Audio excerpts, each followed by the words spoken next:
right. So, hey, it has been quite some time since I have been on YouTube. Um, but hey, I had a kid and I tried to keep YouTubing since my daughter was born. All right. So, hey, I'm it has been also doing this on live on YouTube. So be prepared for tech glitches and whatnot. But anyway, if you were following me back when I was YouTubing consistently, you would know that I had a daughter. My daughter Arrow is now 4.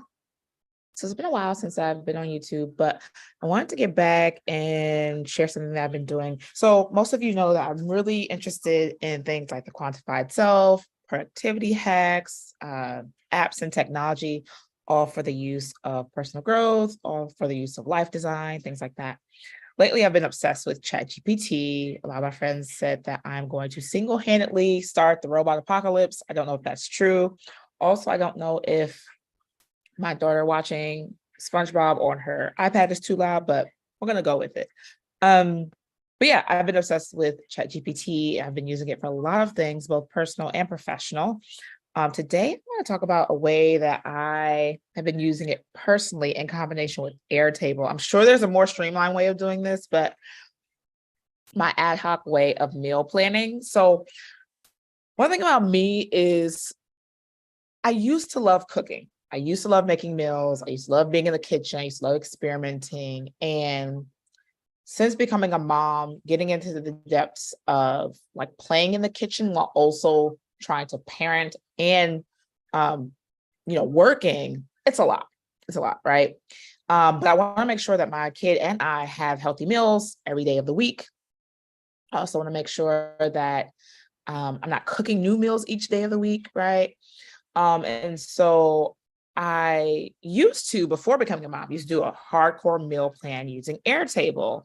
I mean, I can actually show you what that looks like, but used to do hardcore meal planning in Airtable where I would inventory everything in my kitchen and then I would go through and find recipes for everything that those ingredients could make and then try to organize on the calendar what days I could cook what. It was a lot. But ChatGPT has helped me to cut out half of that work. I'm going to show you what I'm currently doing to meal plan. So I'm going to share my screen and we're going to get into this. Should probably have the app open that I want to share, right? That would help. I promise I'm a grandma on technology, even though I love it. I still, it takes me a second. All right. So this is my meal planning Airtable. You can find this template really easily on like the Airtable universe or whatever. So this is what I used to have it where it'd be the meal, when it's scheduled for, when it was made. I'm not doing any of that anymore, right? I also used to have like the dishes rated by the energy required, the prep time, finding recipes online. This takes too long to maintain and manage. What I do still use from the existing meal planning template, it's just the inventory of my food. So it's organized already on the template. I added my own ingredients that I keep in my house because I use a lot of vegan substitutes for things. Hey, Errol, can you turn that down a little bit, baby? It's too loud. Hopefully Zoom is doing its noise filtration thing. But yeah, so I have my meat and dairy, fruits and veggies, pantry, grains and seeds, and then like spices, sauces, and dips and stuff, right? Again, you can see before where I was like attaching this to different dishes so I could know what I could cook. I'm not doing that anymore. All I'm doing now is taking inventory of what's in stock. And I'm going to ChatGPT and giving it a prompt. For example, please draft a 7-day healthy meal plan to feed me and my 4-year-old breakfast, lunch, dinner every day. I have an excess of, so giving it things to think about. I have an excess of onions, sweet potatoes, and peaches. All right, so that's the prompt. Now what I'm going to do is just go to my inventory of what I know I have because I have it in stock. I'm using the in stock view in my Airtable. And I'm just copying and pasting what I have in my house. So these are the ingredients that GPT is going to tell me what I can cook. Did I skip one? I got skipped one. Oops. Let's see. Again, I'm sure there's like a streamlined way of doing this. I just saw that GPT has plugins now. So you can plug in things like, okay, I have the dips and spices. I have grains and pantry stuff, fruits and veggies. I don't think I copied my meat and dairy. Oh, let's not do all. Let's just do in stock. Hopefully I did that for the other ones. Let me just go check really quickly. Just in stock, in stock, in stock. Awesome. So I'm gonna paste this in.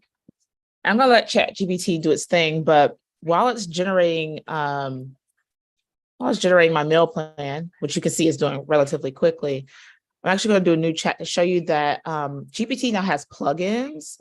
I downloaded a few of them, or just a couple of them. You can only use 3 at a time, or enable 3 at a time. But they have things with Kayak, with generating CSV files, which I think is going to be super helpful when it comes to Airtable. They have Bing search. Now there's a few things. So I'm going to experiment with those in a few days here and see what I can generate. But if you haven't already checked out the plugin store, check it out. If you have some things that you found really interesting that I should know about, let me know in the comments. But yeah, let's go back to, yeah, here we go. It's generating my meal plan. It looks like it froze because I left. I didn't know that was a thing. I don't think I've ever jumped out of a GPT chat while it was still generating. So yeah. So let's see, based on the ingredients that I have in my house, which feels so random.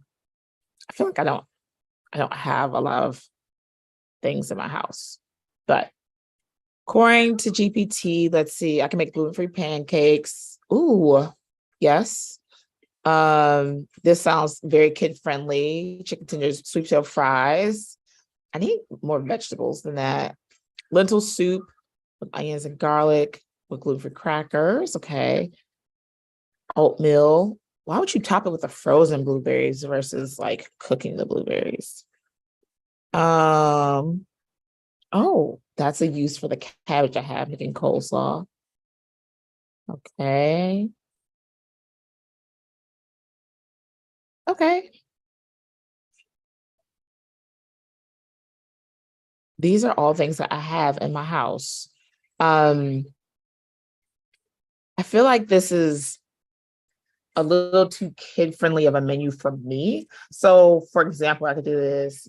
Can you give me some more adventurous and fun recipes to try on the weekends? And let's see. Oh, see, there's something because I have an excess of sweet potatoes. On Saturday, I could do sweet potato pancakes. That actually sounds good. Actually sounds really good. Tropical fruit sushi. Cook the sushi rice and mix it with a bit of coconut milk and sugar. Oh, my Negro, that sounds good and cute. Stuffed bell peppers for sure I could do. Peach and berry smoothie bowls. Oh, I always forget about smoothie bowls. Like I do smoothies, but I forget about smoothie bowls. Oh, gnocchi. Oh, I would love to try making gnocchi. And gnocchi, like when I make the pre-made gnocchi, it's pretty easy. So the thing I love about GPT is you can be in conversation with it, right? Like this isn't the end line of the results. So say I'm like, I'm really interested in making the sweet potato gnocchi. I can ask it for the recipe for the sweet potato gnocchi. And then it's like, yeah, sure. It already knows that I need a gluten-free version. It probably can intuit that because a lot of my ingredients are gluten-free in my pantry, or because I have gluten-free flour. So yeah, these are things I have. Ooh. So I have to bake the sweet potato first, let it cool, mash it, then use the egg or the substitute because I do have just egg. This is pretty freaking awesome. And that's something fun that Arrow might like to cook with me. So this is a great example of how I might use this, right? This meal plan. And what I typically do is once the menu is done in GPT, I see what I want to eat, what I don't want to eat. And then I'll share with you my to-do list, because unlike Airtable, which I prefer to look at on a computer, my to-do list I can look at anywhere, wherever I am. And it's just an easier interface for me to look at from a menu perspective. I think the photo gallery view on Airtable is cool, but I'll show you how I look at where I put my meal plan once GPT is done with it. So let me share my screen and show you my to-do list. All right, so here's my to-do list. And I have, they have the sections now, which I love when they added that feature. So sections. And the cool thing about putting a meal plan in to-do list is once you've completed a meal, obviously you can check it out. So if I ate all the ingredients that would allow me to make, I'm trying to think of something I can't make anymore. This is my last week's meal plan. I can still make a lot of these things because I still have a lot of these ingredients. I don't have oranges anymore, right? Let's say I check off oranges. It's gone from the options for this week's meal plan.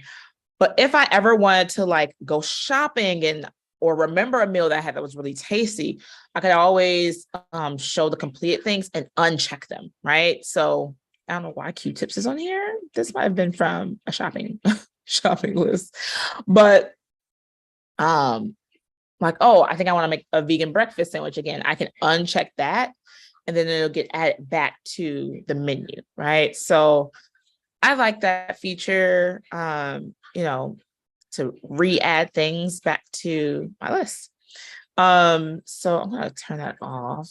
And not that you would need to do that, but that's the thing. Also, if you accidentally check off something and, I don't know, a friend brings you some orange juice and you're like, oh, now I can't add orange juice back to my list. You can do that. So this is where I do things, and it's just simpler for me to look at as a menu when I'm overwhelmed. I'm like, what do I want to eat today? I don't want to go and look at an Airtable spreadsheet. I just want a list. And so I'm like, yeah, you know what? I'm just going to eat cereal and coconut milk for breakfast. Now, yes, you could look around in your refrigerator, your cabinets to figure that out. But for the more detailed meals, I like going to a restaurant, like looking at a menu to know what options I have to eat rather than looking at my fridge and trying to do food math to figure out what can be made. And unfortunately for me, I don't do enough planning when I go to the grocery store. I know some people are like, I'm going to go grocery shopping for these items so that I can make these meals. I go to the grocery store and I'm just like, that looks good. Oh, that looks tasty. I think I might need some coconut milk. I used to be really hardcore. I used to actually use that Airtable sheet to help with grocery shopping, right? If you noticed, one of the views in each of the tables was shopping lists, right? So this is essentially what's out of stock in my home. But I don't do meal planning and prep based on what I need to go buy. I do it based on what's in my house. So I use what's in my house first. And luckily I have a mom who is obsessed with shopping, getting groceries, getting free food. And so, for example, this week she brought me chard. So she brought me dill, fresh dill. She brought me a whole chicken. There was a bag, 2 bags of grapes, sweet potatoes, stuff that if I went to the grocery store, I don't think I would buy. When I go to the grocery store, I'm the chick who buys the pre-cut fruit. Like if I have to wash it and cut it myself, I'm typically like, no. But if I have them, if someone's gifted me some food, I'm not going to waste something someone has given me. So then I'm going to figure out a way to use it. The last time I used GPT to do meal planning, it helped me to make a peach apple crumble, which tastes like peach cobbler just about. Something I would have never thought to make on my own. It's something I never would have been like, let me go get the ingredients for, right? But my mom bought me a bag of peaches, and I just so happened to have gluten-free flour, all the, the seasoning, cinnamon, nutmeg, whatever, and sugar, and syrup. And I didn't even have a lemon. I think I had orange juice, and orange juice actually can be replaced as like that citrus to add a little bite to your cobblers. And it was so good that I literally had to make it twice. I think I'm going to make another one because my mom brought me another bag of peaches the other day. But that's why I can't meal prep and then shop. I'm just like, I have these things. What can I make? Because I wouldn't think to make these things otherwise. And it's been super helpful. It's actually gotten me inspired to cook a lot of different things. One thing I also have been doing is trying to make the most use of the food that I have. So for example, when I made that peach apple crumble, I had a bunch of the fruit peels left and the cores. And I was like, can I do anything with this? And GPT was like, yeah, you can actually do this list of things. And so I ended up making a fruit peel vinegar. So I have like a peach apple vinegar that's currently breaking down. I made some facial toner, which I actually really like. I don't have on any today, so don't judge me, but it smells amazing. I had some tea tree oil, like you boiled the pits and the, not the pits, you boiled the skins and the cores. And then you strain that liquid and then add like essential oils and you can make a toner. So I made toner. And then tea, there's this peach apple tea that I can make without the fruit itself. It's just the pills and the cores. So after I made the cobbler, I boiled the cores and the skins and used that boiled water first for tea. Whatever liquid was left over, I used for toner, and then the leftover pills I was able to put into the vinegar to break it down even further. So yeah, it's been really exciting. I've been making my own stocks and broths. I've been, I don't know, bone broth after cooking the chicken that I used the recipe from GPT. Actually, the chicken, I didn't use the recipe. Chicken, I learned how to roast a whole chicken in my oven, something I'd never done until the age of 34. And then, I was learning best practices for roasting so it would be tender. And it was succulent and juicy. I had a guest over and they kept eating my chicken. I was like, save me my chicken because it's actually good. And I'm not a chicken lover. I love salmon as my primary meat of choice, but that chicken was bomb. It was curry flavored. But then I was just like, what do I do with these extra bones? How do I carve this? What can I do with the extra leftover chicken meat, right?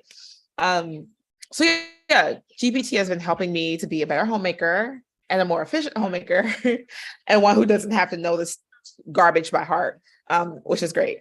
Because as I say often, my brain is a processing tool, not a storage tool. Not storing a bunch of recipes in my brain. I'd much rather spend the space in my brain for, I don't know, daydreaming and thinking of new ways to use GPT.